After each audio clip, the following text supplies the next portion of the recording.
Buenas tardes, estamos aquí reunidos en la sede de CECA Magán.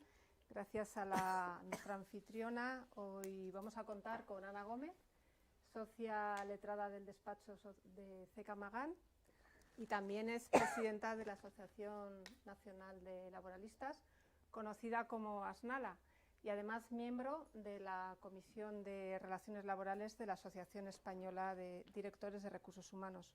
Muchas gracias, Ana, por recibirnos en tu casa y por participar en esta jornada.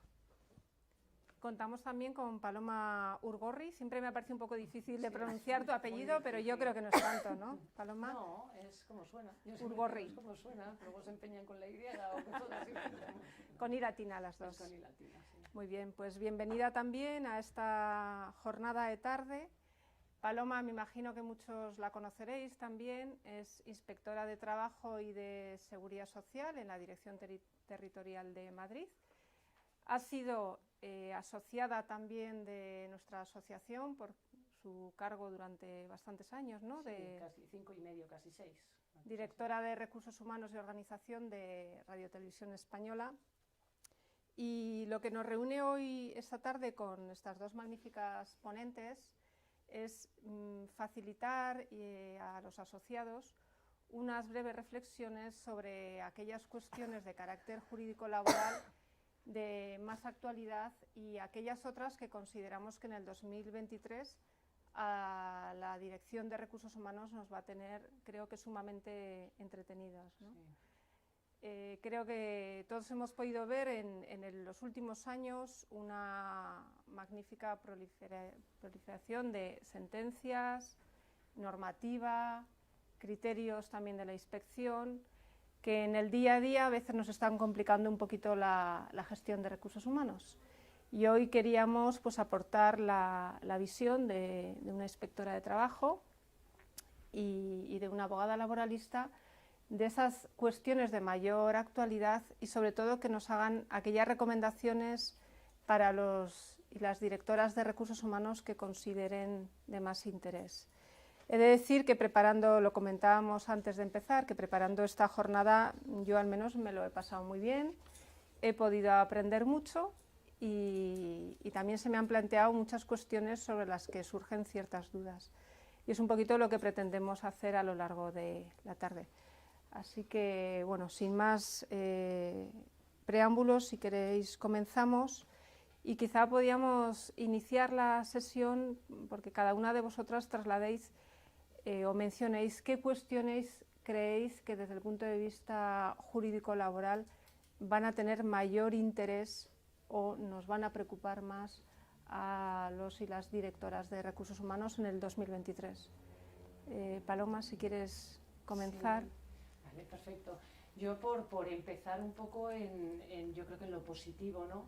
Tenemos que desarrollar todavía la ley de igualdad y además han salido, bueno, hay dos leyes de verano, que es la ley integral contra la violencia sexual y la ley de igualdad de trato, que establecen o desarrollan cuestiones que ya, bueno, pues venían siendo de obligación para todas las empresas o para todas las empresas y luego en función de su tamaño, pues algunas sí y otras no. Y yo creo que hay que profundizar en eso. Yo creo que las compañías ya están con sus planes de igualdad, van un punto más allá, se están elaborando planes de diversidad, no solo en relación con la igualdad por razón de sexo, sino también en relación con otras cuestiones que pueden surgir, en las que puede dar lugar a discriminaciones, etcétera. Entonces, yo creo que eso es algo que es positivo, que de alguna manera son obligaciones que a veces son un poco densas desde el punto de vista de las relaciones laborales, pero que a veces también conectan con cuestiones que ya están haciendo las compañías de RSC, con los objetivos SG, la sostenibilidad, etcétera. Y entonces yo creo que haciendo de la necesidad virtud, o deberíais hacer de la necesidad virtud, y dado que ya estáis trabajando en esas cuestiones y que además son cuestiones que son bien acogidas por los empleados de las compañías, pues aprovechar, darle un impulso, adaptarlo a las obligaciones legales y a las nuevas leyes y venderlo, bueno, pues en vez de considerarlo una nueva carga que se establece por parte del legislador y de la administración, aprovechar e integrarlo ya en las políticas de recursos humanos, que yo creo que es interesante y es positivo. Eso por buscarle un punto positivo a una serie de obligaciones que entiendo que a veces pues pueden ser gravosas. Y luego, pues en función también de cómo vaya la cuestión económica, yo desde mi punto de vista hay dos cuestiones. Una es el tema de salarial y incrementos, negociación salarial, etcétera, que eso ya no es tanto de cumplimiento o no, sino bueno, de cómo vaya la subida, o sea, la inflación, etcétera, etcétera. Y luego, como consecuencia de eso, las cuestiones que haya que llevar a cabo en las compañías, las posibles reestructuraciones, despidos colectivos, etcétera, que bueno, quizá es pronto o no, porque ya hay tecnológicas que están acometiendo salidas y despidos colectivos, pero el resto de las compañías, bueno, pues puede ser. Ahí sobre eso, pues hay una cuestión candente, que si eso luego comentamos, que es el tan manido informe de la Inspección de Trabajo. Y el tema de si se volvía o si se vuelve o no a una autorización administrativa sobre los despidos colectivos, ¿no? Que si queréis, bueno, doy mi opinión o luego lo vemos. Yo creo que estas tres cuestiones pueden ser las que a lo mejor pues generen, entre otras muchas que comentamos, ¿no? Luego, si quieres, las podemos abordar de una manera más concreta. Sí. Gracias. Por tu parte, Ana, ¿qué cuestiones destacarías para el 2023? Muchas gracias, Teresa. Bueno, como estáis en mi casa, también quiero decir unas palabritas de agradecimiento a la asociación por haber aceptado venir a CECAMAGAN. También a Teresa ha sido un inmenso placer tener esta preparación, ¿no? Contigo y con Paloma. Y bueno, pues lo que tú me preguntas es muy interesante, porque yo creo que es un momento de no aburrirse, ¿no? Podríamos decir. Y llevamos así bastante tiempo. Entonces, desde una perspectiva de una persona directora de recursos humanos, que no es exactamente tan laboralista, digamos, ¿no? Como puede ser pues, un abogado, yo puedo dibujar pues, un escenario para el 2023 en el que una preocupación, sin duda, va a ser el cumplimiento normativo, ¿no? Porque en este cajón desastre del cumplimiento normativo van apareciendo silenciosamente leyes que van a venir durante el año. Ya hemos empezado con la Ley 2/2023, que como sabéis es la Ley de Protección del Informante, que hablaremos sobre ella, pero se anuncian que van a venir otras, ¿no? Como la Ley de Familias, por ejemplo, o la ley que va a transponer también la Directiva en Transparencia sobre Condiciones de Trabajo. También se anuncia por el Gobierno una posible reforma sobre las indemnizaciones por despido. Y yo con esto, ¿qué quiero decir? Que las empresas y los directores de recursos humanos y directoras de recursos humanos tienen que estar permanentemente adaptándose al cambio. Porque estas leyes están para enseguida imponer obligaciones a las empresas que tienen que cumplir en un corto periodo de plazo. Por ejemplo, el canal de denuncia, a mí me ha sorprendido el poco plazo que ha dado a las empresas para adaptarse. Mucho que se anunciaba, que estábamos pendientes de salir la ley, ¿no? Entonces, creo que sobre la mesa hay cuestiones controvertidas y complejas, como por ejemplo, efectivamente, el tema de los nuevos permisos que van a venir, el nuevo permiso parental, ¿no? Que ya bueno, pues está en tramitación parlamentaria y previsiblemente eso sí saldrá antes de las elecciones, ¿no? Y eso va a acarrear para los recursos humanos de una empresa pues tener que adaptarse a situaciones novedosas, ¿no? Es decir, cuál es la situación del cuidador, el conviviente, que no es un pariente, pero convive con la persona trabajadora y tiene una necesidad de cuidado. Y entonces puede pediros ya este permiso de 5 días retribuidos, más luego ya lo que hablaremos a continuación. Entonces, se avecina un tiempo, yo creo que revuelto, cuando todavía estamos asentándonos con los contratos fijos discontinuos y los nuevos contratos temporales, ¿no? Y va a ser una etapa entretenida, pero como digo, es una etapa en la que todos, tanto los abogados como vosotros, en vuestras empresas, tenéis que estar en constante formación, ¿no? Así que...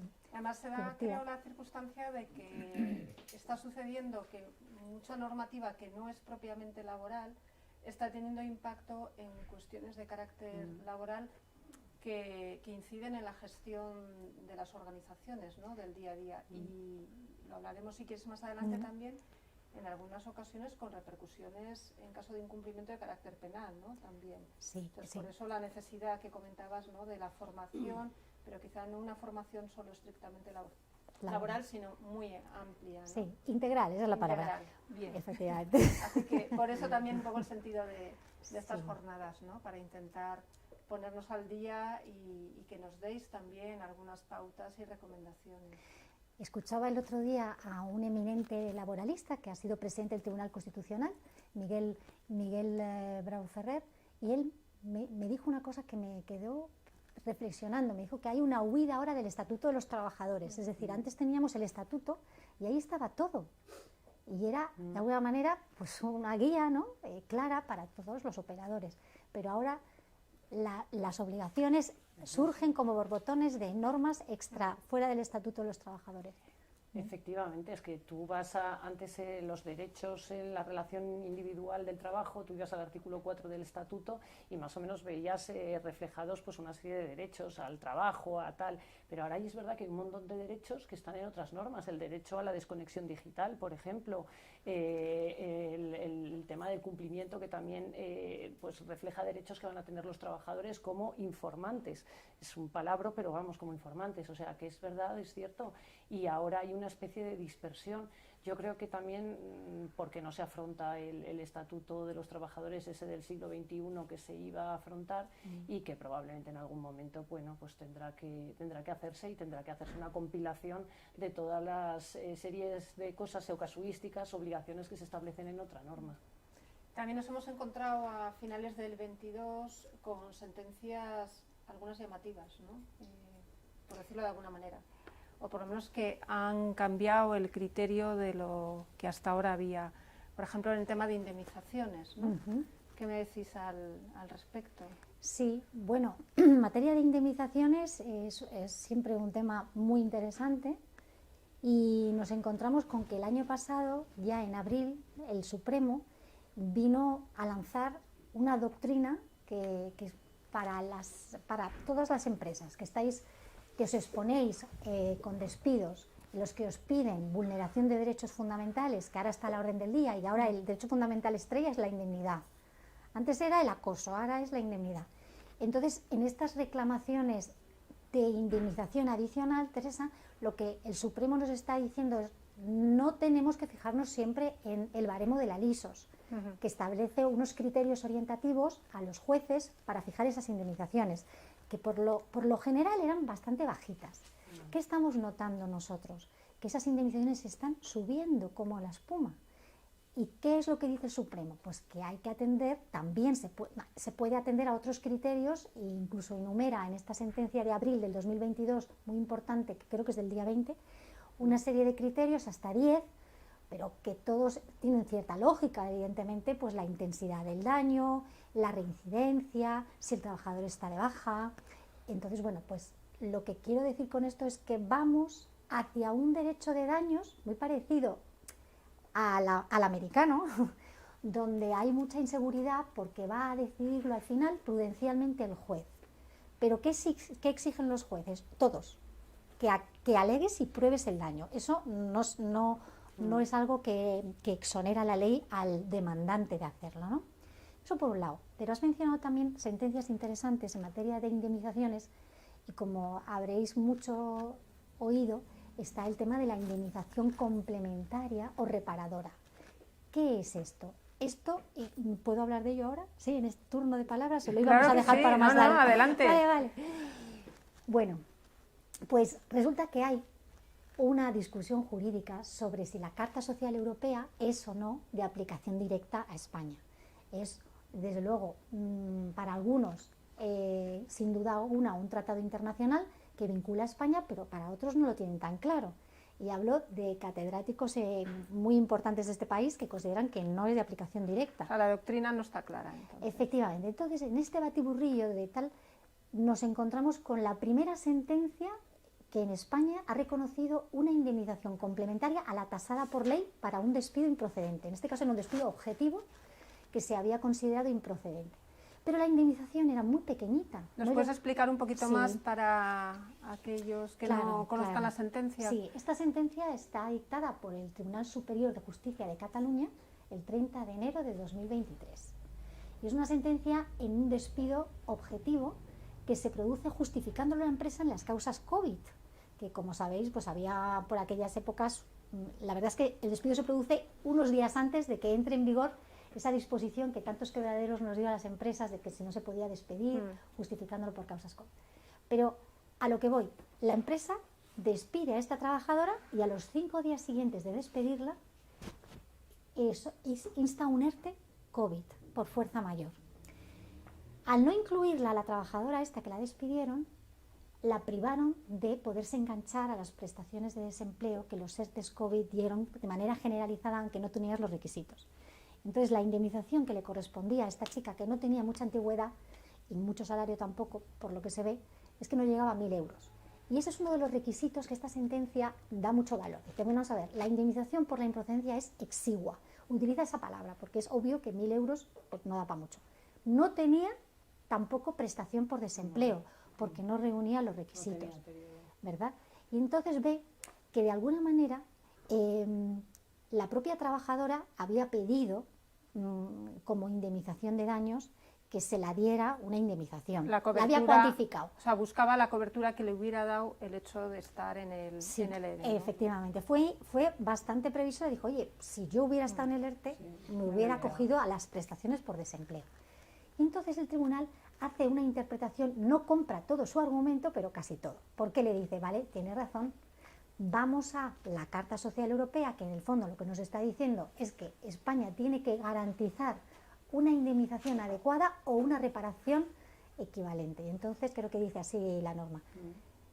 Dice, voy a darle la prestación, la cantidad económica correspondiente a la prestación de desempleo durante solo los 2 meses de confinamiento. O sea que ahí lo limitó a 2 meses de confinamiento. En total, pues le da la cantidad correspondiente, no sé si eran 3.000 y pico euros más lo que le correspondía de la indemnización.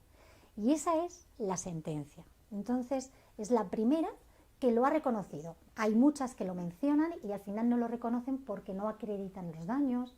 Es decir, al trabajador se le va a pedir que en esa demanda alegue y consiga también demostrar que ha sufrido unos determinados perjuicios patrimoniales o incluso morales, ¿no? Pero al final es el juez, en este caso la Sala, que ha valorado prudencialmente todos esos factores y considera que, como he dicho, es exigua ese importe de la indemnización tasada y le reconoce la complementaria. Ana, lo que pasa es que no sé si solo nos vamos a quedar en el criterio jurisprudencial o que digan los juzgados, porque claro, el sindicato UGT y luego se ha adherido Comisiones Obreras ha denunciado esta cuestión ante el Comité Europeo de Derechos Sociales y le ha dicho al Comité Europeo de Derechos Sociales, que no es un tribunal, no es jurisdicción, que nosotros no cumplimos, España no cumple correctamente con las indemnizaciones reparadoras y disuasorias que establece el artículo 24 de la Carta Social Europea.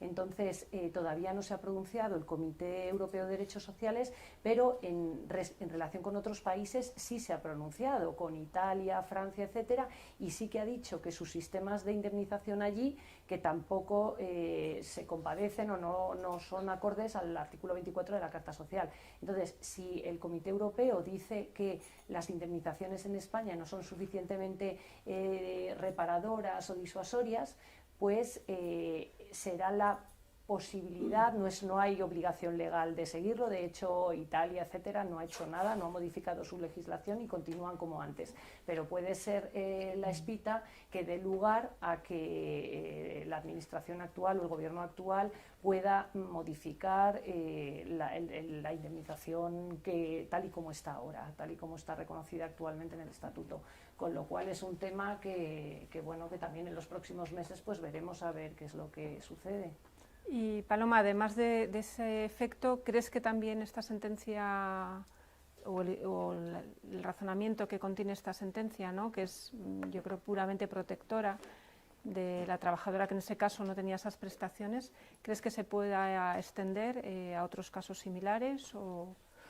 Pues yo creo que quizá puede que sí, siempre que cumpla, o sea, siempre que se cuantifique el daño, que se justifique el daño, que haya una verdadera, puede que sí, no desde luego en todos los tribunales, siempre Cataluña es un poco pionera en este tipo de... Y Galicia, sí, siempre son un poco pioneros, pero es verdad que podría llegar a ser, siempre sí, podría llegar a ser, pero es verdad que hay que probar de alguna manera el daño o de alguna manera cuantificarlo, no basta solo con alegarlo. Y hablando un poco de sentencias e indemnización, ¿qué me decís sobre esa sentencia también, que justamente lo que ha estimado quizás sea algo diferente o contrario, que es una persona de más edad, que se le reconoce que dentro de, creo que era un ERE, puede percibir una indemnización inferior, dado que va a acceder a una prestación de jubilación, ¿no? O sea, al final estamos viendo un criterio que relaciona la indemnización con prestaciones de carácter público, ¿no? En este caso, en el otro sentido. Sí, bueno, supongo que lo habréis leído, es un despido colectivo del año 13, además. Lo que pasa es que ha tardado muchísimo la sentencia de la crisis anterior, en donde se llegaron a un acuerdo en el despido colectivo con los sindicatos, fue con acuerdo, finalmente no, se impugnó, y en sede judicial nuevamente, antes de que se celebrara el juicio, se llegó a otro nuevo acuerdo con indemnizaciones superiores a las legales, en donde sí que se establecían indemnizaciones diferentes para los mayores de 60 años que para los menores, entendiéndose que los menores, además se justificaba y se decía en el acuerdo el porqué, porque se entendía que los mayores de 60 años pues tendrían ya menos dificultades, porque probablemente ya no buscarían empleo, pueden acceder a los convenios especiales con la Seguridad Social y acceder finalmente a una jubilación completa, y no así los menores de 60, además eran Valladolid, bueno. Eso se llega en sede judicial. El Tribunal Supremo al final dice que sí que es lícito establecer indemnizaciones diferentes motivadas por situaciones diferentes que están ligadas a la edad, y que además eso se hace en sede judicial, que es una transacción, que es acuerdo, que no hay renuncia a derechos, y bueno, y lo considera válido. Es verdad que ha tenido muchísima difusión esta sentencia y es como si fuera algo muy novedoso, pero yo hablándolo el otro día con directores de relaciones laborales y demás, me recordaban que en los bancos ya se hacía, o sea, ha sido habitual en los bancos hacer o establecer indemnizaciones diferentes en función del ingreso, de la edad, de determinadas cosas, y no había surgido problema. Es verdad que a lo mejor esos despidos colectivos no habían sido impugnados, eran con acuerdo, etcétera, y esta es la primera vez que un acuerdo es impugnado. Pero yo creo que es fundamental, por lo que leí yo de la sentencia y cómo se había adoptado el acuerdo, la explicación que se hace de por qué el tratamiento siempre superior al legal, porque era por encima de los 20 días de salario por año, esa explicación de por qué y esa verdadera justificación. Porque yo creo, y ligándolo pues con la Ley Integral de Igualdad y No Discriminación, a veces las empresas no explicitan en sus actuaciones o en sus decisiones el por qué se adopta o no una medida. Por ejemplo, a título de ejemplo, me está pasando a mí mucho en mis actuaciones. Hablo de mi libro, Peor los jueces de lo social, con la mal llamada esta jornada a la carta y las adaptaciones horarias. Es que muchísimas veces, perdonad que lo diga así, es un diálogo de besugos entre un trabajador y una empresa. El trabajador dice, quiero adaptar mi jornada porque sí, y no da más explicaciones, y a veces la empresa es, no se puede porque no. Eso es lo que está generando, a ver, es verdad que es un incordio y lo entiendo y yo lo he vivido en vuestra parte, el tener que abrir el periodo ese de un mes, etcétera, etcétera. Pero sí, es una obligación y es un engorro, pero es que es así. Entonces, si no haces eso, o sea, si el trabajador no justifica de verdad por qué quiere, por qué redunda en su mejora de su vida familiar, o la empresa no justifica el por qué no es accesible, o sea, por qué no se puede, pues surgen los problemas que están surgiendo. Pero y va a surgir con un montón de decisiones que pueden entenderse como discriminatorias si no se explican correctamente y si no tienen una justificación razonable. Igual que pasa con la discapacidad cuando no se hacen adaptaciones y la doctrina de las adaptaciones razonables, es que hay que explicar el por qué sí o el por qué no se puede.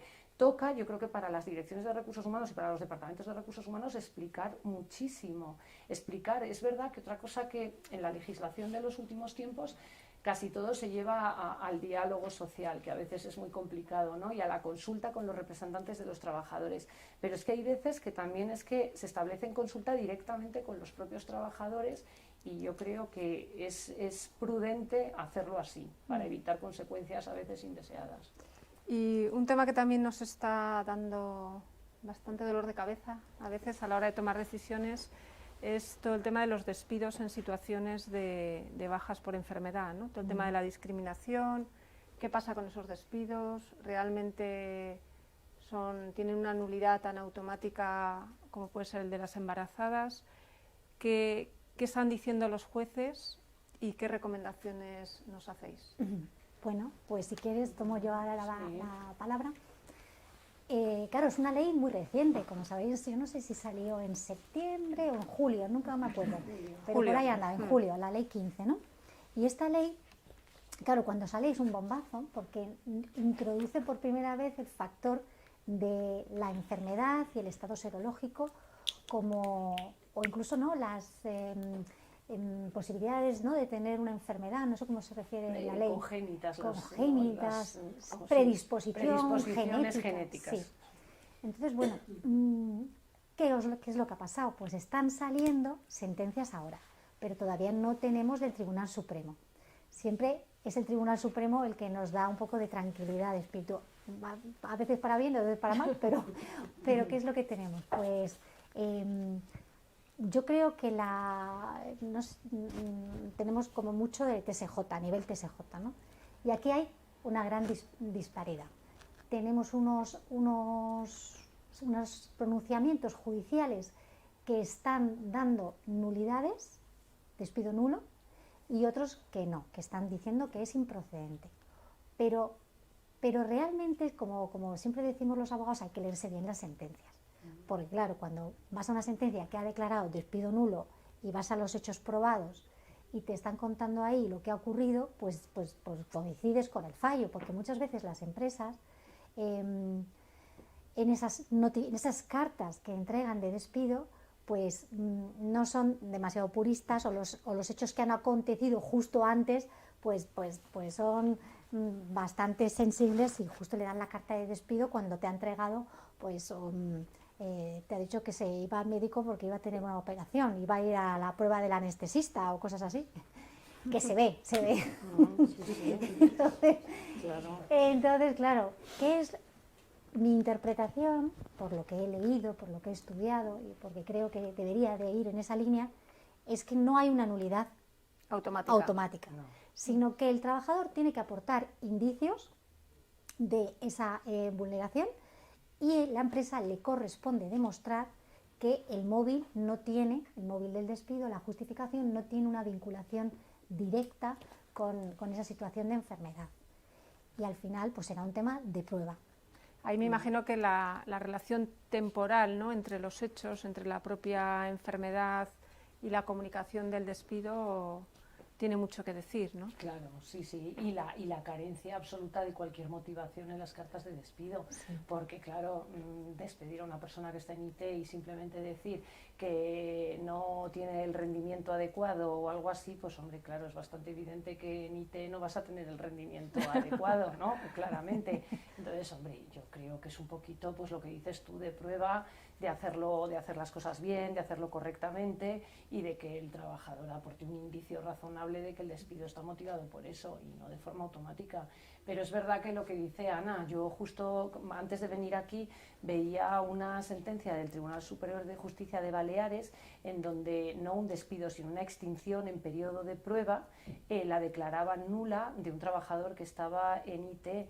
Pero es que, claro, luego es verdad que la sentencia, en los hechos, la empresa le había dicho tienes que volver a trabajar, pide la alta voluntaria, tienes que volver, y el trabajador dijo que no y acto seguido recibe la carta de despido. Pues claro, es que, a ver, no sé, yo es un poco lo que creo que estamos viendo titulares, también muy así, pero es que claro, luego hay que rascar. Entonces, pues bueno, no va a ser automático, es verdad, pero es verdad que también como recomendación no se pueden hacer despidos así a la ligera, hay que analizar la situación, el por qué, porque incluso puede pasar a empresas que no tienen ninguna intención de despedir a nadie porque estén IT y sean unos varios despidos y resulta que, bueno, hay que analizar las cosas, ¿no? Yo creo que es un poco el trabajo de recursos humanos, el analizar el por qué y hacer las cosas de manera correcta y justificarlo. Y si la carta de despido tiene que ser más larga, pues no pasa nada. No cobran luego en el SMAC ni en los juzgados por letras de, ¿no? Ya. O sea, una vez más, creo que una recomendación clara es, como dices, el explicar. Y el poner las cosas por escrito, ¿no? O sea, mayor transparencia en el porqué de las decisiones de las empresas, ¿no? Sí. Yo creo incluso que sí. en las cartas de no superación del periodo de prueba, que sabéis que por ley no tienes que justificar el motivo. Ya, pero yo ahora, esto sí que es recomendación, yo ahora, por supuesto, de una embarazada, por supuesto, ya queda claro, pero de una persona que está en IT, también. Yo a lo mejor también me explayaba un poquito más, ¿no? En la no superación, quizá, como medida preventiva. Perfecto. Acordaros, ya es un apunte recomendable también, en los contratos cuando pactéis el periodo de prueba, poner que se suspende durante la situación de IT, porque eso, como no lo pongáis, se entiende que no. Sí. ¿Verdad? Efectivamente. ¿Y qué nos podéis decir a las direcciones de recursos humanos sobre todo el tema de cumplimiento y en especial el artículo 311.2 del Código Penal, ¿no? Cuando vimos Código Penal pensamos, vamos a acabar yendo a la cárcel, ¿qué va a pasar? Ya lo que nos faltaba, ¿no? Ya lo que nos faltaba. Pues sí, es una bomba, ¿no? Es una de las últimas, antes de que nos tomáramos las uvas, pues salió esta ley orgánica, creo que era la ley orgánica 24 o 4, bueno, del 2022. Entonces, este nuevo segundo párrafo del artículo 311, encuadrado dentro del título Delitos contra los Trabajadores, viene a reforzar la protección penal para determinados trabajadores. De alguna manera, el derecho penal también quiere proteger a los trabajadores. Toda la exposición de motivos de esta ley, cuando habla de esta novedad, ¿no? en el Código Penal, viene muy enfocado a que no es suficiente la protección administrativa. Y entonces, pues el Estado lo que quiere es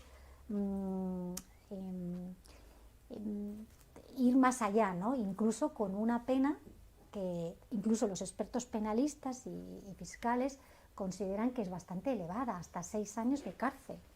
Hasta 6 años de cárcel. Es un delito, está dentro del cuerpo de los delitos que no hay responsabilidad de la persona jurídica. Es la decir, persona física. Es la persona física. En de ahí nuestro temor. Efectivamente, vosotros sois los primeros al paredón. Empezáis a elevar las primas esas de vuestro seguro. Buena recomendación también. Gracias, Ana. Totalmente. Lo revisaremos.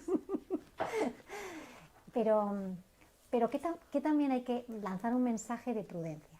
El derecho penal siempre es la última ratio y eso no se va a olvidar así de un día para el otro. Es decir, que cuando llegue el caso a la Fiscalía o incluso al juez de lo penal, se va a implicar en la medida en la que vea que hay un elemento de gravedad.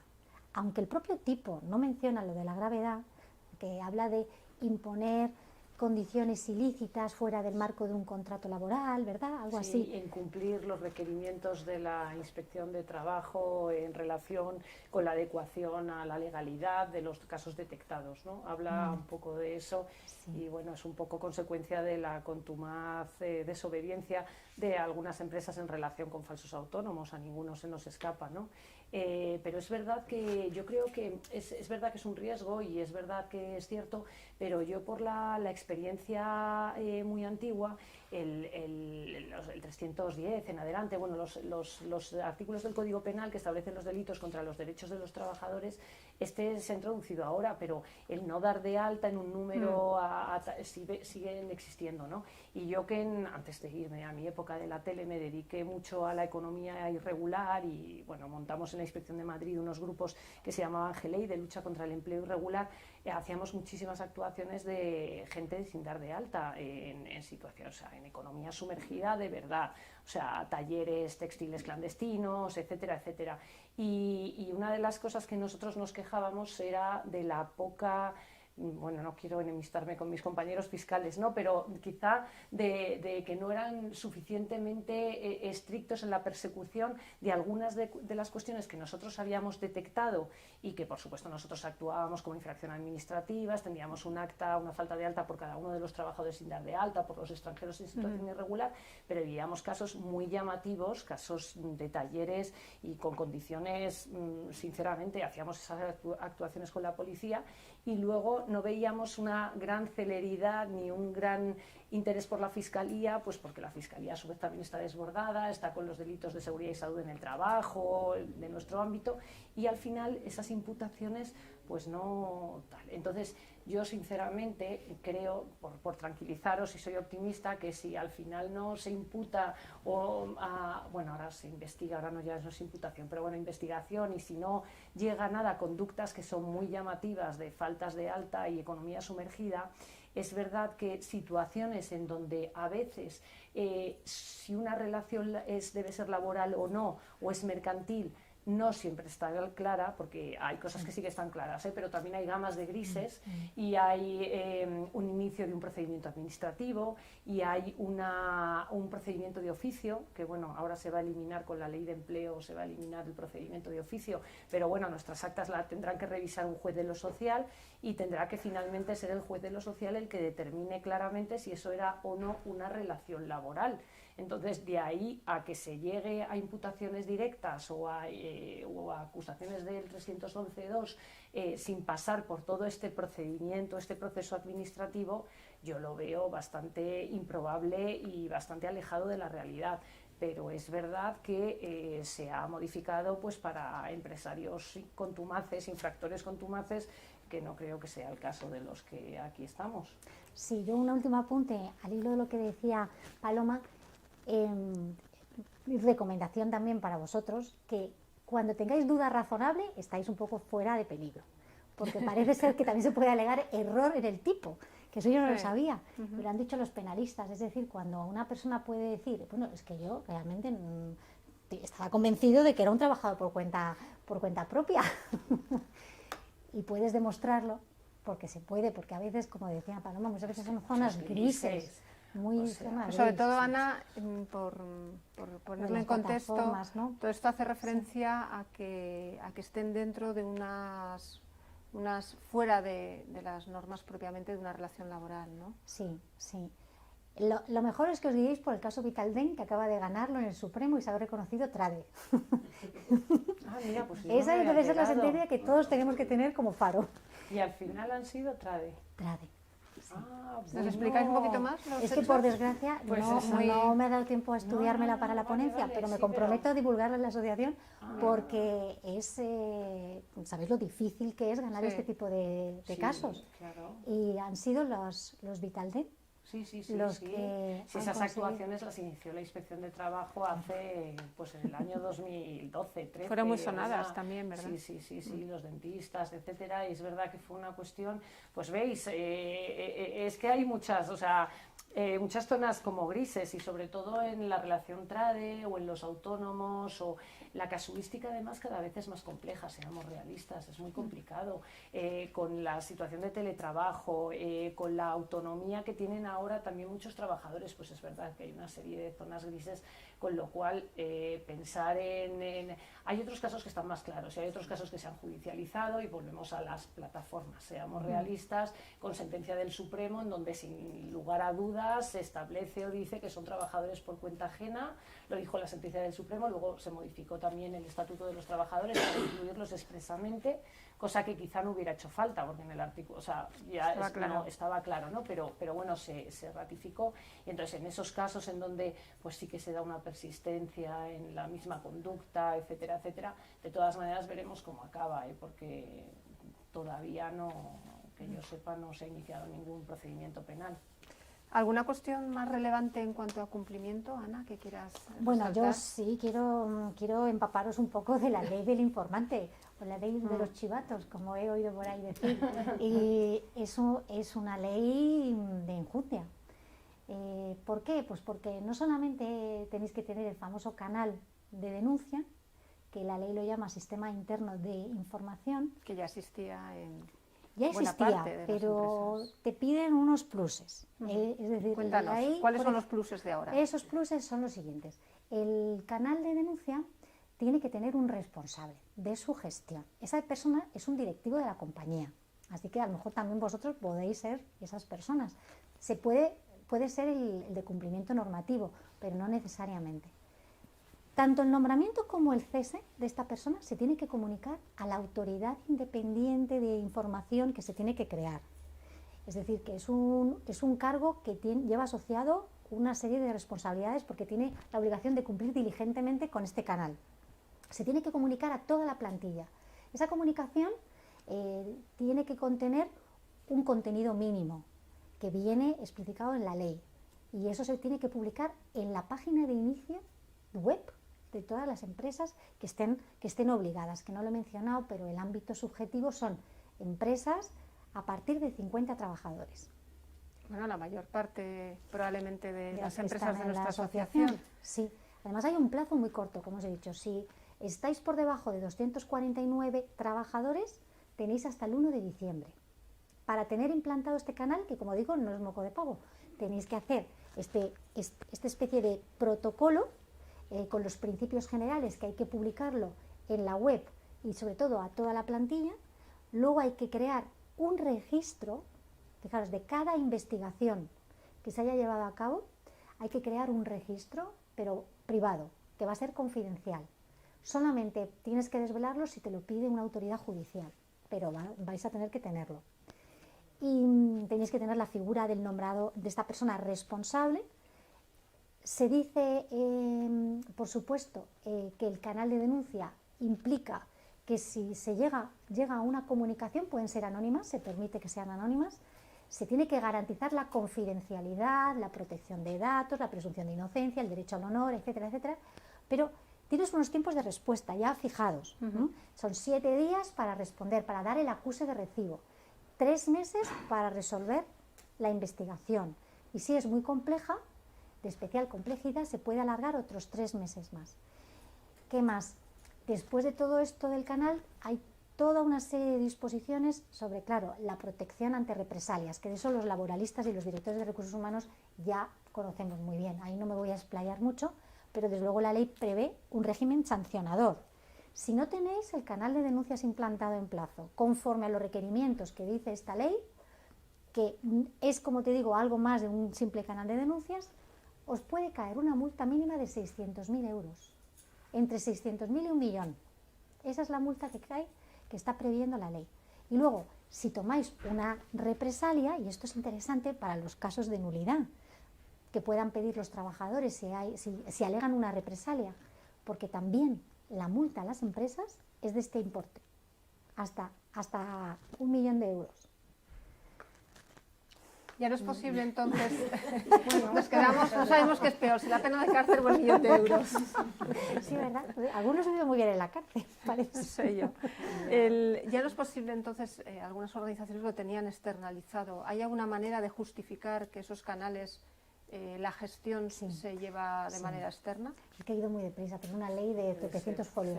Se puede externalizar, pero claro, la ley dice, si lo externaliza, usted no se va a ir de chiquitas, sigue siendo responsable y por lo tanto no va a poder descargar sus obligaciones en un tercero. Pero sí se puede externalizar la gestión. Fenomenal. En todo caso, se garantiza la independencia, probablemente con mayor bueno, es que eso es un punto, porque cuando la ley habla del responsable de gestión, que es una persona interna, dice que no puede tener conflicto de interés y tiene que funcionar de manera autónoma al órgano de administración. Una persona de compliance. Sí, la persona de compliance, por ejemplo. Ana, ¿y a ti qué te parece como laboralista que va a quedar, o sea, que por un lado está bien, ¿no? Pero todo lo que es el protocolo de acoso sexual y por razón de sexo, la mayor parte de las empresas lo van a incluir ahí a través de ese canal de denuncias, etcétera. Yo en alguna actuación que he tenido me parece que cuando sucede eso a veces queda un poco diluido de quién es la responsabilidad de la investigación de los hechos denunciados, y entonces a veces da un poco la sensación de que se pierde en el comité de cumplimiento, por ejemplo, o no sé si queda claro, o si los trabajadores conocen que por esa vía, por ese canal de denuncias o sistema interno de informantes, pueden recurrir a esa vía también para cuestiones que son laborales o que hasta la fecha han ido como desgajadas. Y yo no sé eso cómo lo van a plantear. ¿Qué solución? La ley ahí no dice que solo tenga que haber un canal, ¿no? Habla incluso, llega a reconocer que puede haber varios canales y dice que se tienen, yo creo que lo dice de manera imperativa, que integrar. Sí. Que integrar en el mismo canal de denuncia, ¿verdad? Pero lo que sí meridianamente establece es que para ese canal de la ley, de esta ley, hay que dar una información clara, transparente, exhaustiva a los trabajadores de qué recursos tienen para poder denunciar una vulneración de los que ampara esta ley, que evidentemente son actos de derecho de la Unión Europea sobre todo, pero también infracciones en seguridad social, con lo cual hay horas extras, lo abre, ¿no? por ejemplo. Claro, por eso es como una vía que es muy novedosa respecto de cómo canalizar reclamaciones de los trabajadores, que hasta la fecha pues no tenían a lo mejor un canal establecido, ¿no? Lo que pasa es que esto no lo responde directamente el canal de denuncias, el comité o el ente que lo resuelva, ¿no? Porque normalmente esto se ve en el ámbito, se deriva, darle traslado al especialista. Normalmente se inhibe para que lo resuelvan, ¿no? Supongo esto no lo han cambiado. No lo han cambiado. Pero sí que dice que puede convivir con otros canales en el ámbito laboral. La propia ley parece que da pie a que haya varios o que se integren en el mismo, lo cual es muy complicado porque, claro, el trabajador se va a encontrar que dependiendo de qué tipo de infracción, un tema de acoso, ¿no? Por ejemplo, pues tiene que acudir a pero pueden centralizarlo por ahí, sí. O sea, lo centralizan en ese canal, ¿no? Y luego se reparte en función de las competencias dentro de la empresa. Lo que pasa es que a veces no sé si queda un poco diluido. Por otro lado, le veo algo positivo, que hay muchas empresas que no dan a conocer sus protocolos de acoso sexual o por razón de sexo, y son grandes desconocidos en la plantilla, y a lo mejor ahora, de una forma más activa y con la amenaza de esas multas que son muy superiores a las de la LISOS, así que ya no vamos a ser los malos la inspección porque va a haber otra autoridad que va a ser peor. Y además suena da mucho miedo, autoridad independiente de información. Sí. La terminología llama mucho la atención, la verdad. No, yo creo que ya después entre la Agencia Española de Protección de Datos y esta nueva autoridad, lo nuestro, estaréis encantados de vernos tranquilamente por allí. Paloma, mencionabas, cambiando un poquito de tercio, todo el tema mencionabas el tema del acoso, ¿no? En relación con la ley contra violencia sexual, sí. Además tú eres una gran experta como inspectora de trabajo en temas de igualdad y todo lo relacionado. ¿Cómo crees que va a afectar tanto a los planes de igualdad? Se está comentando todo el tema de discriminación en las evaluaciones de riesgos, sí. En tema de establecer una formación específica en los centros de trabajo. Sí. O sea, es que es verdad que la nueva ley viene a desarrollar pues obligaciones que estaban ya en la Ley Orgánica de Igualdad, como era, por ejemplo, el tener un protocolo de acoso sexual y por razón de sexo, y además con independencia del número de trabajadores, porque hay una pequeña equivocación, que no es el caso de los que estamos aquí, pero que hay muchas empresas que, como creen que no tienen la obligación de tener plan de igualdad porque no tienen 50 trabajadores, entendían que tampoco tenían que tener un protocolo, y el protocolo lo tienes que tener aunque tengas 2 trabajadores, es así. El caso es que esta nueva ley pues amplía o viene a potenciar o desarrollar eso, porque ya no basta solo tampoco con tener un protocolo tal cual, sino que de alguna manera hay que mostrar una diligencia en la prevención de las conductas de acoso sexual y por razón de sexo de una manera más proactiva. hay que negociar algunas medidas con la representación de los trabajadores y hay que implantar políticas activas de información, de formación, para que los trabajadores conozcan bueno, pues las conductas que están o no admitidas en una empresa, cómo pueden actuar, qué se espera o no de ellos, etcétera. Y esa conducta en la Ley Orgánica Integral contra la Violencia Sexual se explicita y se dice así expresamente. Y además también viene a establecer de forma taxativa las obligaciones laborales, una nueva obligación que yo creo que va a costar mucho adaptarla o incorporarla a las empresas, que es que en las evaluaciones de riesgos laborales se debe contemplar el riesgo de violencia sexual. Suena un poco así, ¿cómo voy a contemplar eso? Difícil de hacer. Riesgos? Es difícil de hacer porque, claro, es además un encargo que hace la ley al servicio de prevención y a los técnicos de prevención. Yo cuando hablo con compañeros míos técnicos de prevención me dicen, ¿a mí qué me estás contando? Yo soy de los de seguridad, sé hacer mediciones, mido los looks, ¿qué tengo que hacer yo? ¿Es así? Pues es que es así, lo tienen que incorporar en las evaluaciones y de la misma manera que hay que incorporar los riesgos psicosociales va a haber que incorporar el riesgo de violencia sexual. A ver, con sentido común. Hay empresas en donde el riesgo, como todo, o sea, aquí no creo que haya riesgo de amianto, pues entonces no habrá que hacer evaluaciones, no creo, es un edificio moderno, no se construía con amianto, pues no hay que hacer evaluaciones de amianto, ¿vale? Pero, por ejemplo, si estamos hablando de hostelería, camareras de piso, conductores de VTCs, etcétera, se me ocurren muchos sectores en donde el riesgo de violencia sexual existe, seamos realistas, existe.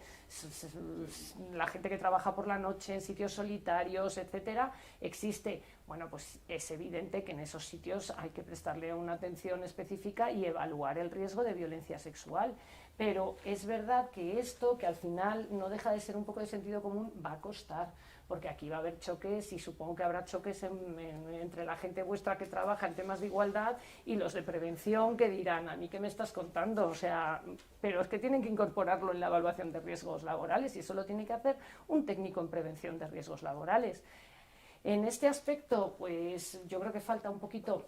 Habrá que dar un rodaje, yo creo que los inspectores no seremos tan exigentes y vamos a dar un plazo, pero es verdad que hay que empezar a hacerlo y a valorarlo. Y también incluir todo el tema de diversidad. Sí, claro, la ley, me voy a la Ley Integral de Igualdad, desarrolla o ha venido a explicitar, incluso a definir nuevas fórmulas de discriminación y determinados colectivos que sí que pueden sufrir discriminación y todo eso hay que contemplarlo también en planes de diversidad. Por eso decía al principio, por ser positivo y buscar, bueno, pues incorporarlo a cosas en las que probablemente muchas compañías ya están trabajando, pero sí hay que contemplarlo y además cualquier decisión que pueda afectar alguna cuestión o algún colectivo de los que se establece que pueden ser discriminados, hay que explicitarla y hay que justificarla, etcétera. No se prohíbe cualquier tipo de discriminación, no es que sí se prohíbe, pero tiene que estar justificada. Yo creo que es un poquito de gestión de recursos humanos y un poquito de interés, pero sí, yo creo que esto va a ser en los próximos años. Se va a dar y se van a hacer más actuaciones. Nosotros todavía en la inspección no las tenemos previstas, pero como trabajamos con muchísimos organismos, entre otros el Ministerio de Igualdad, pues sé que el Ministerio de Igualdad trabaja en estas cuestiones. Entonces, al final, si se incorporan al ámbito laboral, los encargados de comprobarlo o de corregir situaciones será la Inspección de Trabajo. Mencionando al Ministerio de Igualdad y la gran facilidad que estamos teniendo para registrar los planes de igualdad. Te solidarizas, me alegro, todas las empresas. Sí. ¿Qué recomendación os podéis hacer, ¿no? O sea, muchas empresas realizaron planes de igualdad cuando no era obligatorio el registro, e incluso las que lo han hecho después con la nueva normativa y lo que desde luego es bastante común, la queja en cuanto a la dificultad para registrar los planes de igualdad, pero por otra parte la administración para acceder a ayudas de carácter público, concursos, etcétera, exige que el plan de igualdad esté registrado. Sí. ¿Qué recomendaciones, por dónde va?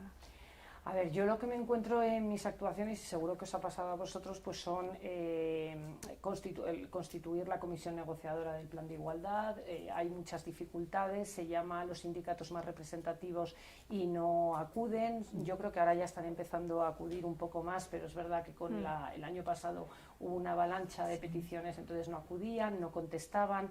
Las empresas es verdad que necesitan tener el plan de igualdad, primero porque es una obligación legal, pero también porque también van a licitar con el sector público y es una exigencia, y se encuentran con que se eternizan las negociaciones del plan de igualdad, no se llega a acuerdos ni siquiera muchas veces con el diagnóstico de situación, etcétera, etcétera, y entonces se alarga de tal manera las negociaciones que llega un punto en el que es imposible el acuerdo o muy difícil el acuerdo. Entonces, pues hay empresas que están registrando de esa manera los planes de igualdad. Sé que desde el RECOM, desde el Ministerio de Trabajo, la Dirección General de Trabajo, se les hacen requerimientos, bueno, pues para que subsanen, se pide que se siga negociando para no registrar y que yo sepa no se están registrando planes de igualdad sin acuerdo. Sé que hay alguna empresa que lo ha solicitado, lo ha presentado en el RECOM y todavía no se ha producido. De otro lado, es verdad que también hubo una sentencia el año pasado en relación con el silencio positivo, en el que entendió el TSJ de Madrid que si se producía más de 3 meses sin contestación por parte de la Administración, que se entendería como depositado el plan de igualdad en el RECOM. Era un plan que iba con acuerdo, lo que pasa es que el caso concreto, se habían hecho varios requerimientos de subsanación y la Administración había pasado más de 3 meses sin contestar y entendió que era el silencio positivo. Yo supongo que muchas empresas utilizarán esto, aunque también entiendo que pasó una vez lo de que superáramos los 3 meses y no creo que sea muy habitual que vuelva a suceder. Sobre esto, pues yo creo que en algún momento habrá que tomar alguna determinación, porque es verdad que se está produciendo pues que muchas compañías que tienen que tener plan de igualdad no lo tienen porque no han sido capaces de llegar a acuerdos con la parte social. Y como no se establece ningún mecanismo para solucionar este desencuentro, pues sucede lo que sucede. Para tranquilidad vuestra, os diré que la Inspección de Trabajo, todos los inspectores de trabajo, inspectoras de trabajo que trabajamos en esto en toda España, somos conscientes de esta situación. E incluso cuando son planes de ámbito de comunidad autónoma, pues tengo compañeros y compañeras en el resto de comunidades autónomas que están siendo flexibles, que incluso a veces hacen ellos mismos la interlocución con las propias autoridades laborales de las comunidades autónomas, y la inspección, cuando se está negociando o cuando se ha tratado de negociar de todas las maneras posibles, se ha documentado, hay actas, hay correos electrónicos, se puede constatar y no es posible llegar a un acuerdo, pues no se está extendiendo actas de infracción, se están haciendo requerimientos y se está haciendo seguimiento de esas situaciones. Cuestión distinta es cuando no se tiene ninguna voluntad de negociar y no hay, y es la excusa de, bueno, yo escribí, me dijeron que estaban muy ocupados y ya no he vuelto a hacer absolutamente nada más. No, siempre hay que ver el fondo del asunto, ¿no? Pero somos conscientes de eso y estamos pendientes absolutamente con esta cuestión. O sea, que eso para tranquilidad.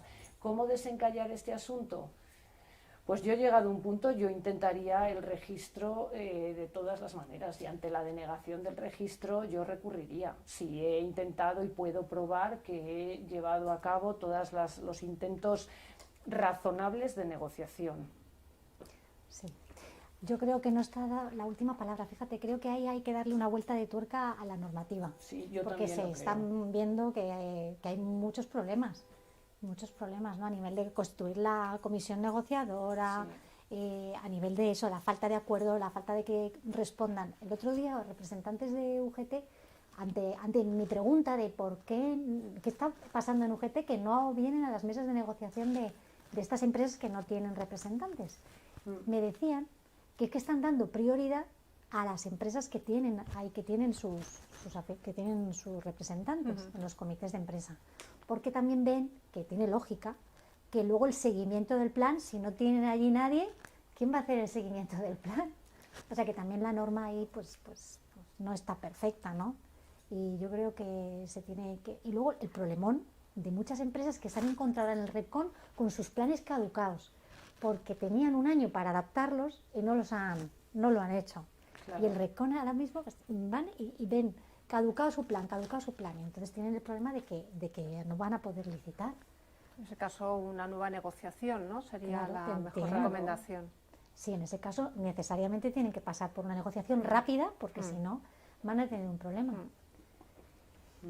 Sí, es verdad, efectivamente, pero es verdad que es complicado y luego además por los representantes de los trabajadores, bueno, depende, si van los especializados de UGT y comisiones, sí, pero hay veces que no siempre son los más especialistas, entonces hay verdaderos conflictos que en realidad pues subyace otro tipo de conflicto laboral o de retribuciones o de condiciones muy legítimo, pero que se lleva a la mesa donde no corresponde. Y eso, bueno, pues es algo que sí que se podía saber e imaginar que iba a suceder, ¿no? Porque además, claro, cuando un convenio colectivo no es obligatorio, si no se llega a un acuerdo, pues no se llega a un acuerdo, pero es que el plan de igualdad es obligatorio. Entonces, si solamente pasa el registro y la validez de un plan por llegar a un acuerdo, dejas en manos de una de las partes algo que es un poco exorbitante, ¿no? De acuerdo con, vamos, creo yo, no es pero es una opinión personal, ¿eh? No esto que comentas es muy interesante, pero por analogía está pasando con los fijos discontinuos, con la negociación a nivel sectorial en convenio colectivo de las condiciones para los llamamientos, que es que lo que surge es una beligerancia entre las partes que no tiene que ver con el tema de los fijos discontinuos o con el tema del plan de igualdad, sino que tiene que ver con clasificación profesional, con niveles, tablas salariales, y entonces ahí no se ponen de acuerdo y hay muchas empresas que no están pudiendo hacer fijos discontinuos a tiempo parcial o los criterios de llamamiento, y esto es algo que preocupa mucho a las organizaciones, pero el problema es que del otro lado dan valor a la negociación colectiva, quieren fortalecer la negociación colectiva al máximo. Claro, pero hay que buscar puntos cuando ya la negociación no llega a nada, pues habrá que buscar soluciones para salir de ese conflicto. No sé, la directora del SIMA, amiga común de muchas de las que estamos aquí, pues aboga por la solución extrajudicial o la solución autónoma de conflictos en el SIMA. Pues perfecto, pero se lo deben creer todas las partes en cuestión y sí, sería bueno, sería bueno, porque es verdad que yo creo que las soluciones negociadas son las mejores, pero claro, hay que prever qué pasa cuando no es posible y hay veces que tras años pues se ve que no es posible, ¿no? Y aprovechando que estás aquí ya y que nos quedan, yo creo, pocos minutos, que vamos a dejar también un poquito para el debate, ¿nos vas a desvelar, Paloma, hacia dónde va a ir la Inspección de Trabajo en el 2023? Sí, no lo puedo porque, vamos, es público. Los planes de actuación de la Inspección yo creo que los conocen. En otra época en la que fui jefa los contaba muy habitualmente con datos y tal. Ahora que no lo soy no os voy a aburrir con datos, pero vamos, las líneas de actuación son parecidas, somos continuistas, pero es verdad que se va a reforzar el número de actuaciones en materia de igualdad, de control de registro retributivo, planes de igualdad, protocolos de acoso sexual y por razón de sexo. Se están haciendo un montón de actuaciones, más que las que ya llevábamos en los últimos años. Se va a reforzar el control de los registros horarios en relación con las horas extras. Eso ya lo sabéis, con las dificultades que entraña todo eso, pero bueno, es verdad que se hace un análisis. Hay una campaña que se estaba haciendo, que se anunció por parte de la ministra, que era la de los fijos discontinuos. Bueno, pues se está haciendo de aquella manera, pero bueno, algo sí que se hace. Y luego la contratación temporal también, pero eso ya desde los últimos años habréis recibido las cartas que se envían de la Dirección General y demás, y todavía se siguen cruzando datos con la herramienta de lucha contra el fraude, que bueno, pues es una herramienta, al fin y al cabo, con los datos de seguridad social se cruzan datos, se detectan situaciones que podrían suponer incumplimientos de la normativa y entonces bueno, pues se avisa, sobre eso se va a seguir haciendo. Y bueno, y básicamente son las actuaciones. Luego, en materia de prevención, se va a dar especial incidencia a los riesgos psicosociales. Sabéis que se ha aprobado la estrategia de seguridad y salud en el trabajo para los próximos años y una de las cuestiones que se establece ahí es el tema, bueno, pues de la violencia en el trabajo, pero incluso riesgos ergonómicos, riesgos psicosociales. Esto no es nada extraño porque al fin y al cabo la Inspección de Trabajo funciona de manera integrada con otras organizaciones de inspección de trabajo de la Unión Europea, y a la Unión Europea le preocupan lo que llaman riesgos emergentes, que son los riesgos psicosociales. Es verdad que estamos en una sociedad española y europea ya menos fabril o menos de producción, y hay riesgos que seamos la hiperconexión, jornadas a veces excesivas, la conexión permanente, y entonces sobre eso sí que se va, vamos, la OIT trabaja sobre ello, la Unión Europea también, y entonces la inspección en sus planes de actuación también va a incidir sobre ello. O sea, y aquello que comentábamos sobre el informe preceptivo. Ay, sí, sí, los despidos colectivos. Los despidos ¿no? colectivos, Sí, o sea, ¿realmente vamos a volver a la legislación anterior? Yo creo que no exactamente. Pero un poquito Ana. sí, ¿no? O sea, a ver, no exactamente. No se recupera la autorización administrativa. ¿Os acordáis que antes en un expediente de regulación de empleo el inspector informaba y luego la autoridad laboral, que era la Dirección General de Trabajo de la Comunidad de Madrid o la del Ministerio cuando era de ámbito supraautonómico, resolvían en función de lo que aportaba la empresa y en función también de nuestro informe, y resolvían, autorizaban o no.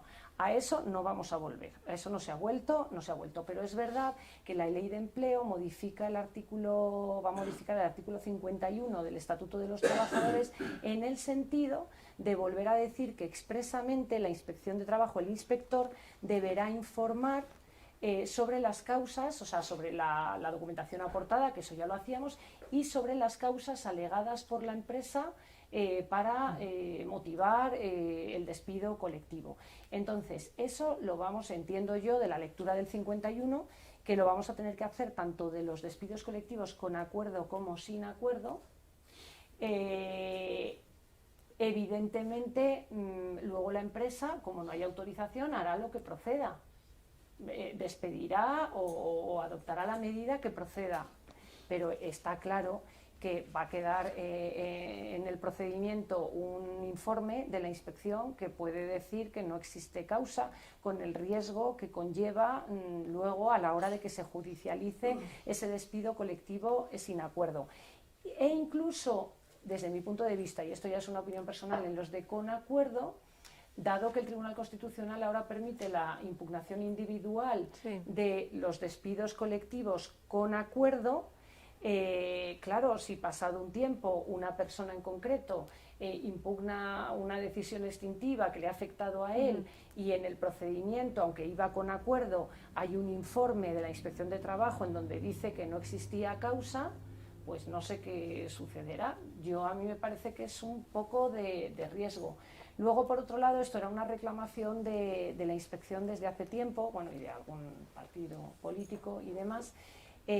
Bueno, pues veremos a ver cómo lo hacemos, porque es verdad que estamos un poco desengrasados, ¿no? Llevamos un poco, aunque hay compañeros que sí que han seguido, pero bueno, de alguna manera entrando en la causa, pero es verdad que vienen momentos también complejos en donde las causas pueden ser económicas y pueden ser causas muy complejas.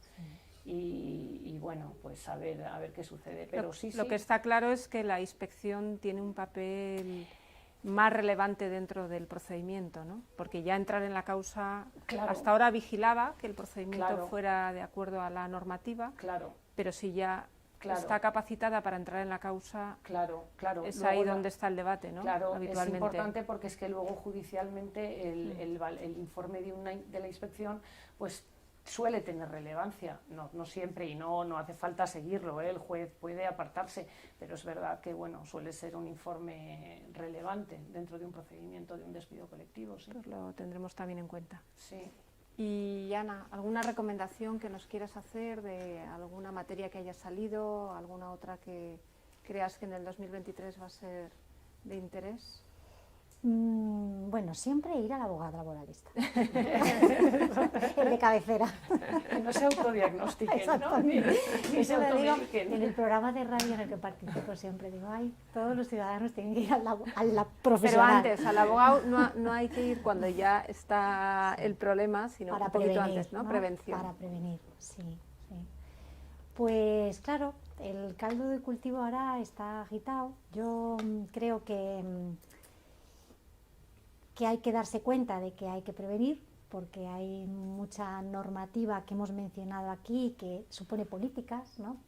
Supone consultas con los representantes. Entonces todo eso es un trabajo que hay que llevar a cabo con tiempo para luego evitar o minimizar los riesgos legales. Y cuando lleguen los riesgos, cuando ya tengas el pleito, pues como digo, pues haber ido preparado siempre estás en mejor posición. Sí, es verdad. ¿Y cómo veis el tema de la negociación colectiva? O sea, también va a ser un aspecto importante en el 2023 para las organizaciones, ¿no? Dado cómo está la inflación, que Claro. parece que no hay manera de contenerla. Claro, es que yo supongo que esto es un tema que es muy importante para vosotros, y otra cosa que detecto yo es que con la subida del salario mínimo interprofesional hay convenios colectivos que determinados grupos y categorías se han quedado ya por debajo o igual. Entonces, bueno, eso automáticamente se adapta y demás, pero claro, eso va a suponer un tirón para arriba, porque evidentemente si tú subes las retribuciones más bajas y las igualas al salario mínimo, a los de arriba no les tocas, pues lógicamente supongo que habrá reclamaciones y bueno, y también pues un poco de equidad retributiva que va a ser complicado. Entonces yo supongo que va a haber negociaciones que luego además se va a entremezclar. Claro, el problema es que esa negociación se va a entremezclar con la ampliación del periodo del contrato de circunstancias de la producción, tal, el fijo discontinuo, si puede ser o no a tiempo parcial, el llamamiento del fijo discontinuo. O sea, es que ahora mismo hay abiertos varios temas que una vez que se abre la negociación, aunque sea para retocar una cosita pequeña, pues probablemente surge todo esto que hay que abordar. Entonces, claro, y en un escenario de inflación alta, de inflación muy alta, pues evidentemente va a ser una situación compleja a la hora de negociar.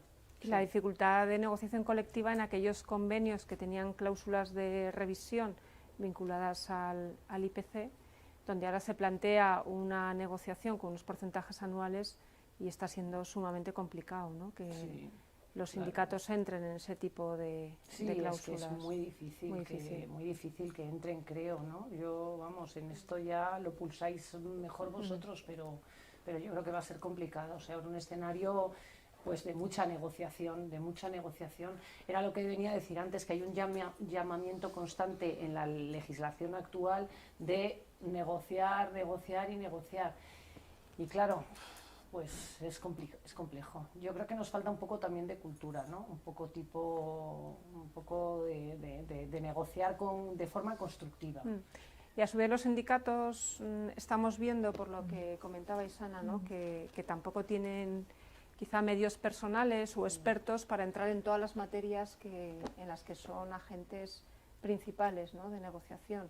Y esto está provocando esa parálisis a veces para formalizar los acuerdos o llegar a los propios acuerdos, ¿no? ¿Cómo lo ves?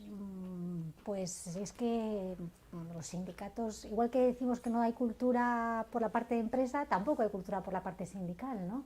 De entendimiento, de ponerse, ¿no? en los zapatos del otro, ver que es un proyecto de futuro, que inviertes para el empleo.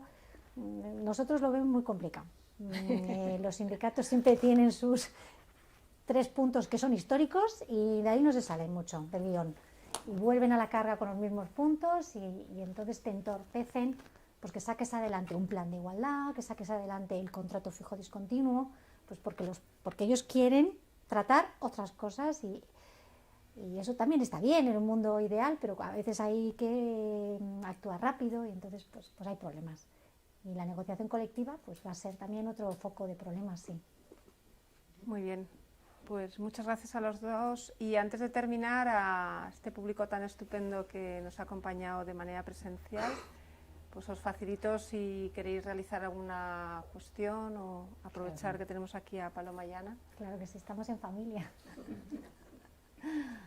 Sí, yo he quedado muy mal al principio, que no te he dado las gracias ni a ti, no yo directamente.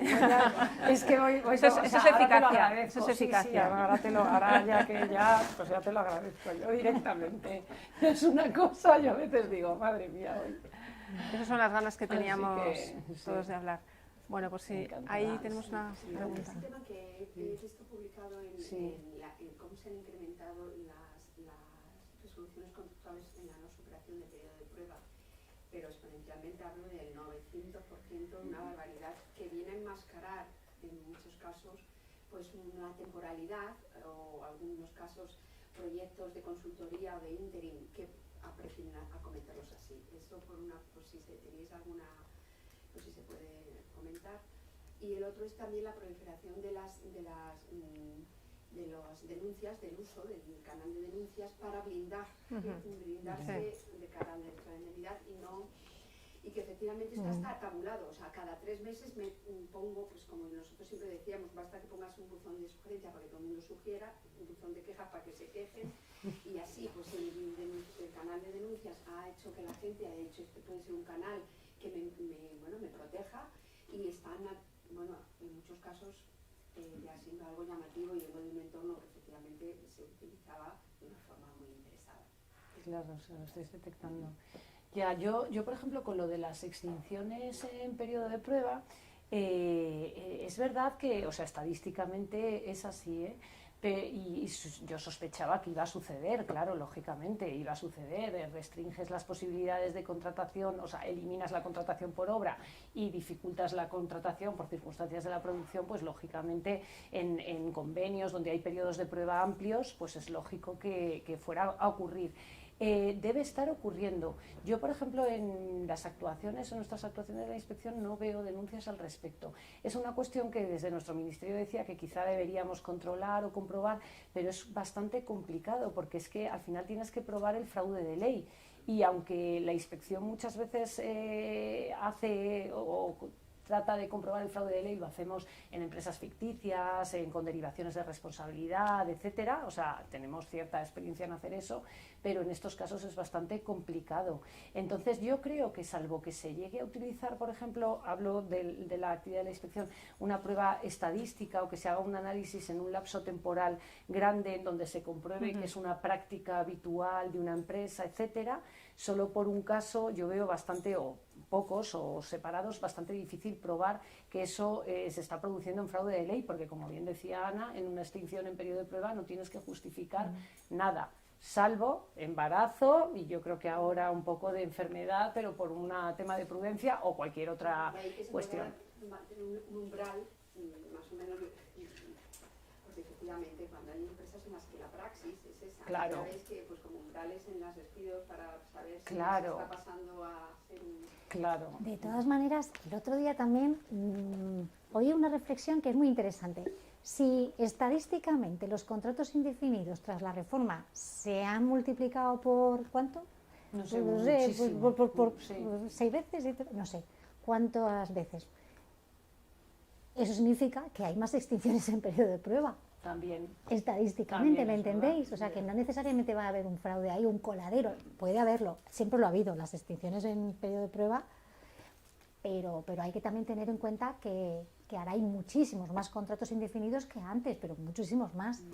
No, y también desde la práctica de recursos humanos yo creo que es que ser exigentes con los periodos de prueba quizá, ¿no? Porque ahora que es bastante complicado el despido, que hay muchas posibilidades de que un despido sea nulo, que hay garantía de indemnidad entendida de forma más amplia, que hay todo este tipo de cuestiones, yo creo que ahora el contratar a un trabajador y pensar que va a permanecer en tu organización durante muchos años, creo que requiere que lo pienses de verdad bien en el periodo de prueba. Entonces yo también, por pensar bien un poco como Ana, pues también a lo mejor las empresas están más preocupadas, no en todos los casos, pero en algunos están más preocupadas de que el periodo de prueba realmente sea efectivo y ante la duda pues no continuar con la relación, digo, por aquello de pensar que no todo el mundo No sé, aunque yo por desgracia ya empiezo a pensar en lo patológico, pero no todo es la patología, ¿eh? O sea, no todo es la patología, entonces pensemos bien, ¿no?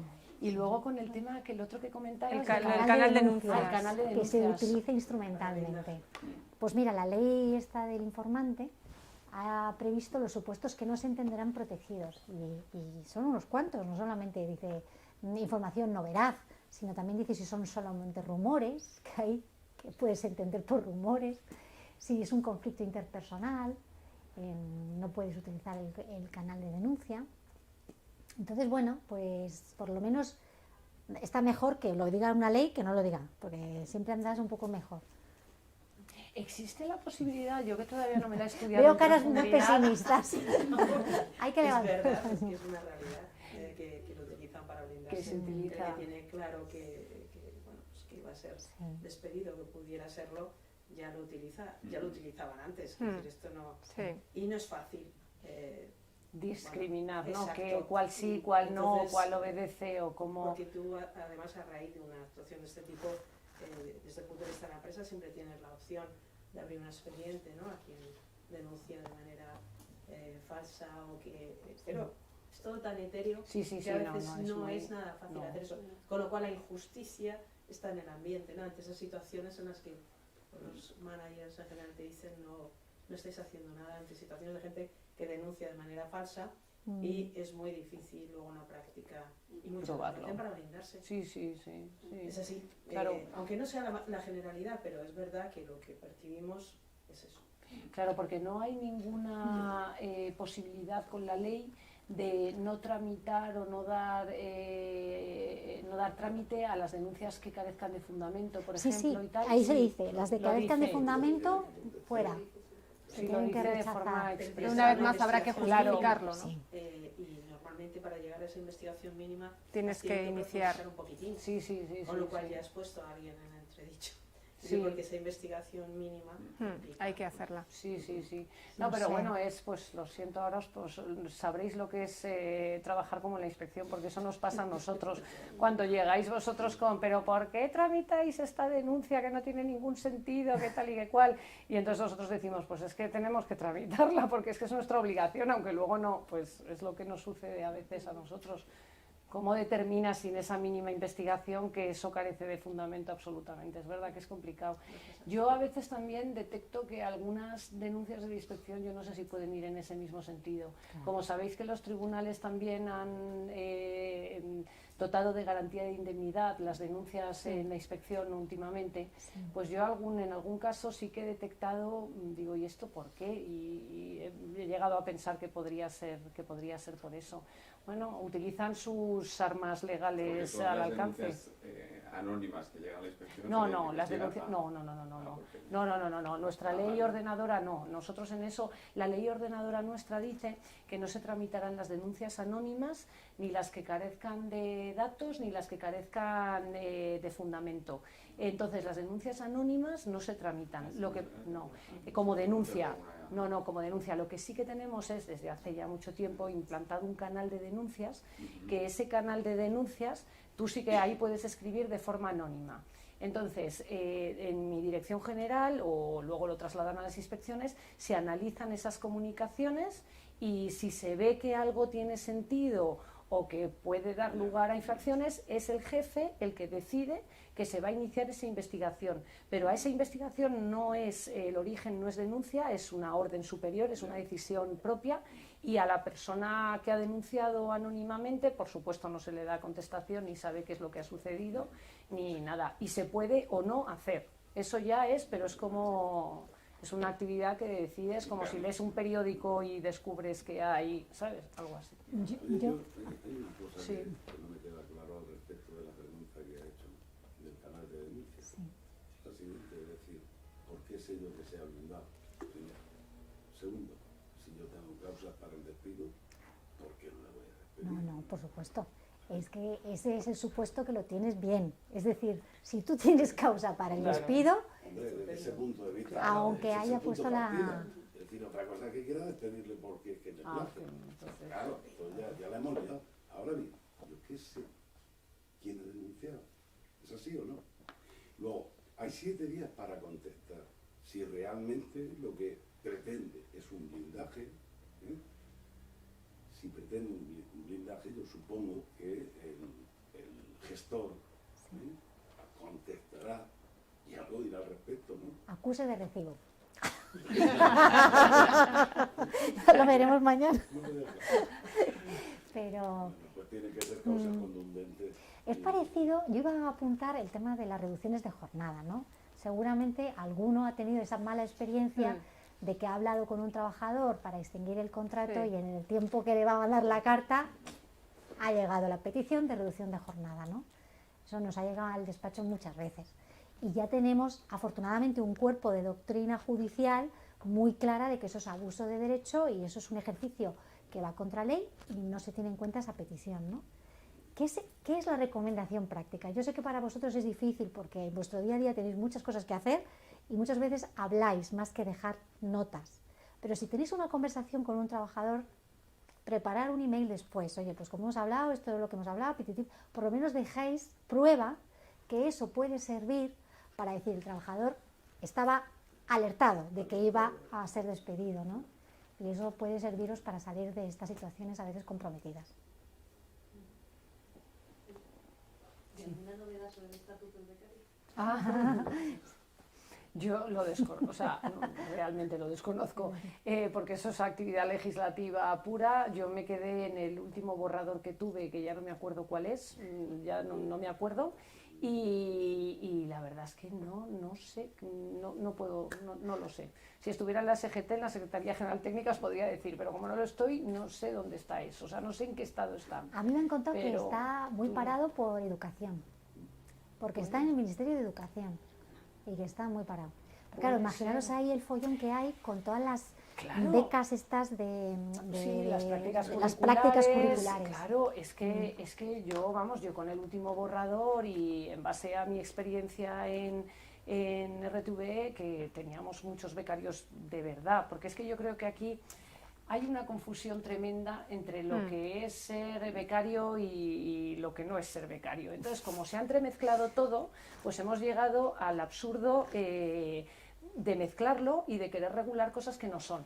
Yo siempre ponía el ejemplo, nosotros en Radio Televisión Española, para unas prácticas curriculares de alguien que estaba haciendo un ciclo superior de realización, es que es verdad que incorporarlo a la organización era complicado. Tenías que encontrar los tutores, nadie quería ya ser tutor, nadie quería encargarse de eso, hacer su trabajo, tutorizar de verdad a alguien 3 meses, enseñarle, porque sabía mucha teoría, pero no conocía a lo mejor una mesa de mezclas, etcétera, y porque eran verdaderos becarios. Entonces no trabajaban, eran verdaderos becarios que aprendían. Claro, a lo mejor en este caso, hay en otros casos que no. Entonces, como se está entremezclando todo, pues claro, yo el riesgo que veía de la regulación es las empresas que acogían verdaderamente prácticas curriculares y que verdaderamente les suponía un esfuerzo incorporar a esa gente, pues con el nuevo estatuto del becario... No la iban a incorporar. Yo porque ya no estoy allí, yo diría, no vamos ni de broma, o sea, no vamos a incorporar a nadie, o sea, altruistamente esto ya no puedes... Entonces yo sospecho que en educación pues estarán recibiendo las millones de quejas de empresas que realmente tenían becarios de forma correcta y que estarán alarmadas. Sí, porque este tema no lo hemos tocado. Para mí es uno de los temas que más me preocupa de verdad como ciudadana. O sea, ¿qué pasa con los jóvenes, con los contratos de los jóvenes? Es que nadie se lo cree. Es que como sociedad no nos creemos que ahí hay que hacer algo. Entonces, está una regulación que cuando se lo intentas explicar a un cliente es que ni siquiera la entiendes tú. El nuevo contrato el de prácticas, que tiene un nombre rarísimo, ya para empezar, pues es casi imposible de realizar. Y de hecho las estadísticas ahí sí que demuestran que no se está recurriendo a esos contratos. Entonces, ¿qué pasa? Realmente es que están encadenando beca tras beca y se tiran 2 años de beca. En muchos de los casos, en algunas profesiones, por ejemplo, ¿no? Pero no son verdaderas becas, todos lo sabemos. Claro. Entonces ahí yo creo que de verdad, como país y como reflexión a futuro, y yo espero que esto se solucione y algún gobierno tome el tema, hay que reformular, pero vamos, todo este tema. Y no sé si hay tantas presiones o realmente, como digo, nadie se lo cree, que no avanzamos ahí. Pues nada, dejamos el tema para otra ocasión Y concluimos dándos de verdad las gracias. Ha sido una charla súper interesante. Gracias, Paloma. Esperamos volverte a tener próximamente en alguna jornada. Y contigo, Ana, pues por supuesto que sí. Hemos contado ya en diversas ocasiones y lo seguiremos haciendo. Muchísimas gracias, gracias, Ana. Muchas gracias a vosotras. Gracias.